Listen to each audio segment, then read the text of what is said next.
महात्मा। सावधान, 12 साल में एक बार महाकुंभ होता है।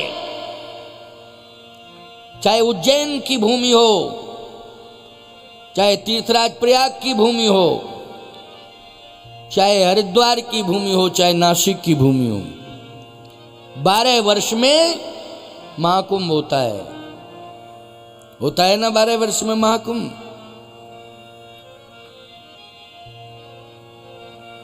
प्यारे, नैमिषारण्य में तो नित्य महाकुंभ होता है, प्रतिदिन महाकुंभ। 88,000 ऋषि जहां प्रतिदिन सत्संग में बैठते हो, वहां तो प्रतिदिन महाकुंभ है। ये विशेषता है नैमिषारण्य की। आज कोई भौगोलिक दृष्टि से यदि समझना चाहे कि नैमिषारण्य तो हम गए हैं, लेकिन वहां इतने महात्मा, तो इतनी पूरी जनसंख्या ही नहीं है। 88,000 ऋषियों की बात आप कर रहे हैं, वहां तो ज्यादा से ज्यादा 10-20 हजार लोगों की पूरी संख्या ही होगी, लेकिन 88,000 कैसे? ये बात समझ में नहीं आ रही है। इस बात को तुम लोग नहीं समझ सकते हो। अगर तुम लोग समझ लेते ना इस बात को, तो तुम लोगों के अंदर वो शक्ति आ जाती जो शक्ति निर्गुण ब्रह्म को सगुण बनाने में सहयोगी और सहायक होती है। वही शक्ति तुम्हारे अंदर, वही ताकत तुम्हारे अंदर आ जाती। बस समझ का ही तो फेर है, समझ का ही फेर है प्यारे।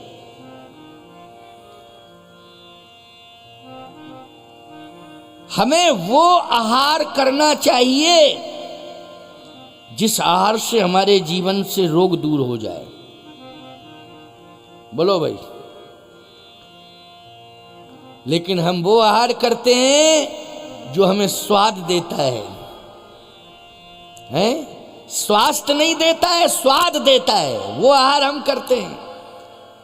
हमें वो आहार करना चाहिए जो हमें स्वास्थ्य दे, लेकिन हम वो आहार करते हैं जो हमें स्वाद दे। यही उल्टा हो रहा है सब।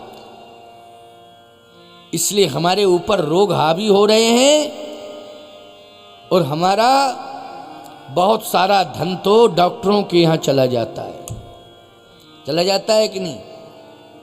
और कुछ बचा भी है धन तो वो वकीलों के पास चला जाता है। क्यों भाई? लड़ाई झगड़ा करने में वकीलों के पास चला जाता है। सत्संग में कितना धन जाता है हमारा, सोचो जरा। सत्संग में हमारा कितना धन जाता है। यदि रोग आ गया तो हम परेशान हो गए, और डॉक्टर ने भी हमें इतना परेशान कर दिया कि हमारी बीमारी तो ठीक नहीं की उसने, और जो हमारे पास धन था वो सब ले लिया। बीमारी दूर नहीं हुई। वो भी सोचता है इसकी बीमारी ठीक कर देंगे तो फिर हमारे पास कहाँ क्यों आएगा ये, हैं? वकील भी कहता है जल्दी इसका मुकदमा निपटा देंगे तो फिर हमारे पास क्यों आएगा ये, अभी चलने दो, हैं? बीमारी चलने दो, झगड़े चलने दो।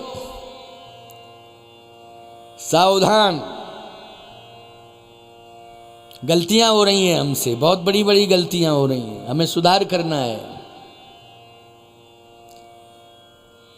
हमारा धन धर्म में खर्च होगा क्या इससे? यदि हमारा धन धर्म में खर्च होता है तो धर्म की रक्षा होती है। वो जो धर्म की रक्षा करता है, धर्मो रक्षति रक्षता, धर्म उसकी रक्षा करने लगता है, फिर उसके जीवन में कोई समस्या नहीं आती है। धर्म उसकी रक्षा करता है। तो हम सबको चाहिए कि हम मुक्त हस्त से दान करें, धर्म करें, सत्कर्म करें, अपनी गाढ़ी कमाई का धन धर्म में दें। ये हमारा परम कर्तव्य कहता है। आज एक राजा ने, भगवान शंकर सुना रहे हैं पार्वती जी को, एक राजा ने राज्य सिंहासन पर बैठकर विचार किया क्या विचार किया कि मैं राजा हूं, सोने चांदी के सिंहासन पर बैठता हूं, सोने के पात्रों में भोजन करता हूं, सोने के महलों में रहता हूं,